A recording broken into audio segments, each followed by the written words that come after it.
નમસ્કાર દર્શક મિત્રો, આપની સાથે હું પાર્થ વિલાણી. સ્વાગત છે તમારું પ્રાદેશિક ન્યૂઝમાં. Model village rural development programme જે કાર્યક્રમ અંતર્ગત જે ગુજરાતના 3 સરપંચોને એવોર્ડ આપી સન્માનિત કરવામાં આવેલા છે.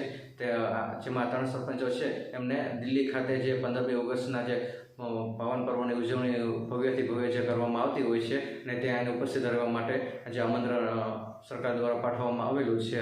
તો ખૂબ સારા કામગીરી કરતા હોય કામમાં, અને સ્માર્ટ વિલેજ બનાવેલું હોય અને ગામમાં વિકાસલક્ષી કાર્યોને જે ભાગરૂપે સરકાર દ્વારા જે નિર્ધારિત કરેલા જે સારા સરપંચો હોય અને એવાને એવોર્ડ આપીને સન્માન કરતા હોય છે.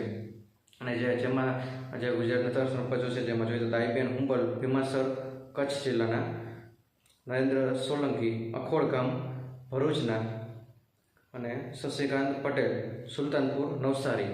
તો આ 3 સરપંચો જે છે તો એમને આ એવોર્ડ આપવામાં આવેલો છે અને ગુજરાતના 3 સરપંચો આ પસંદગી પામેલા છે અને એને દિલ્હી જવાનો મોકો મળશે મિત્રો.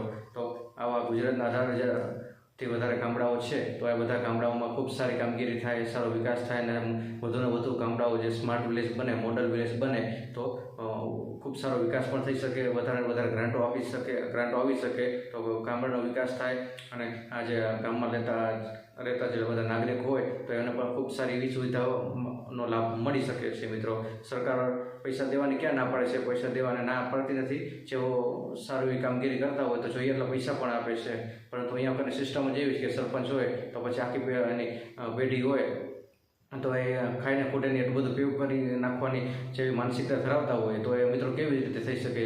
એ ન જ થઈ શકે, સ્વાભાવિક છે. પરંતુ આ સ્માર્ટ વિલેજ આવા બની ગયા છે મિત્રો. એના માટે ખૂબ સારા સરપંચો હોય, એમની મહેનત હોય, એ રંગ લાવતી હોય ત્યારે એને દિલ્હી જવાનો મોકો મળતો હોય અને આ એવોર્ડ આપી અને સન્માનિત કરવામાં આવતા હોય છે મિત્રો. તો તમે પણ તમારા ગામમાં આવી સારી કામગીરી થાય અને સારા સરપંચો આવી સારી કામગીરી કરે તો એમને પણ સારા એવોર્ડ મળે એવી આશા અને અપેક્ષા રાખજો. નમસ્કાર.